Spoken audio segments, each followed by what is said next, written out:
Donc, je m'appelle Fabien, je viens de Basse-Normandie. J'ai fait des études dans le management. Après mon bac S, je suis parti en DUT gestion d'entreprise administration. Puis j'ai fait une licence petite et moyenne organisation. Et je suis arrivé en master entrepreneuriat. Donc là, je commençais à être vraiment parti sur le parcours créer mon entreprise, devenir entrepreneur en France. Et je ne voyais pas forcément quel type d'entrepreneur je pouvais être. Je ne voyais pas forcément dans quel type de domaine me lancer. Et en même temps, je voulais être sûr d'être un entrepreneur qui puisse se regarder dans le miroir tous les matins, qui puisse faire quelque chose vraiment en accord avec mes valeurs humaines. Et je voulais créer de l'impact social, je voulais faire quelque chose de bien. Et je ne pouvais pas forcément trouver ça en France et ça m'a un petit peu poussé à chercher des réponses à l'extérieur du pays. Et je me suis intéressé à l'Asie du Sud-Est. J'ai découvert Gawad Kalinga et je me suis rendu aux Philippines.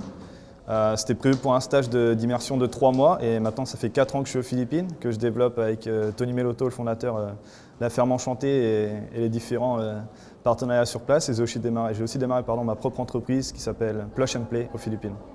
Donc Plush and Play, c'est une initiative que j'ai commencée aux Philippines. Donc c'est la marque de jouets responsables. J'ai démarré ma propre entreprise sociale aux Philippines. Il s'est passé plein de choses avant que je commence Plush and Play, notamment des moments assez difficiles. Quand je suis arrivé aux Philippines, il n'y avait presque rien. Donc, on parlait déjà de Silicon Valley pour l'entrepreneuriat social, mais il y avait juste de la boue, des mauvaises herbes. Je vivais sur un lit en bambou. Mon meilleur ami, c'était une moustiquaire et j'avais 3 petits poulets dans ma chambre. Donc c'est le genre de vie que les premières semaines que j'ai vécues aux Philippines. Et ça m'a vraiment entraîné sur une période de réflexion sur vraiment quelles sont les conditions de vie des familles, quelles sont leurs histoires. Je me suis beaucoup intéressé à leur passé. Et il y avait un passé commun que la plupart des femmes du village avaient, c'est qu'elles avaient toutes travaillé dans l'industrie textile. Elles sont très, très compétentes, très qualifiées à faire tout ce qui est vêtements, tout ce qui est sacs à main et autres. Mais sur les 10 dernières années, ce qui s'est passé, c'est que la plupart des entreprises textiles ont fermé aux Philippines pour délocaliser dans des pays qui sont encore moins chers en Asie. Et dans la plupart des cas, l'entreprise, en gros, l'ancien propriétaire a mis le feu. Il a été voir les assurances et il est parti réinvestir ailleurs. Et il y a des milliers de femmes qui sont restées comme ça derrière, sans rien.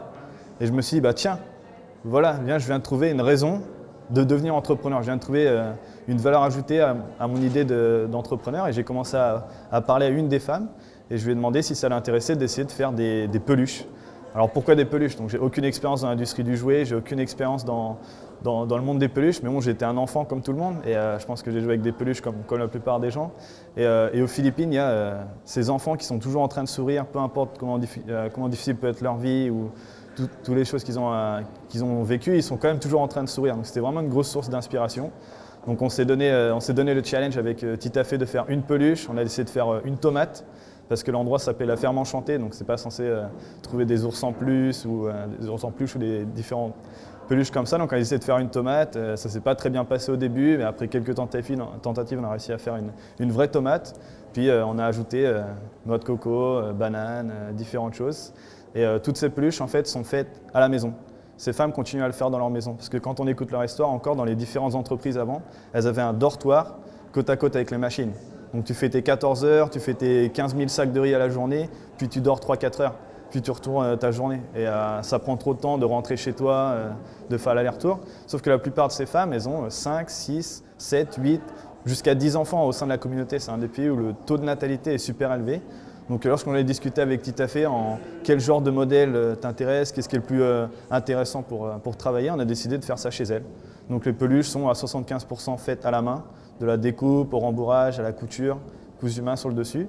Et on a juste un atelier qui fait 80 mètres carrés avec 7 machines à coudre dans lequel il y a l'assemblage du corps. Et ensuite, toutes les peluches sont redistribuées parmi les femmes au sein du village. Et maintenant, il y a à peu près 25 femmes qui sont impliquées.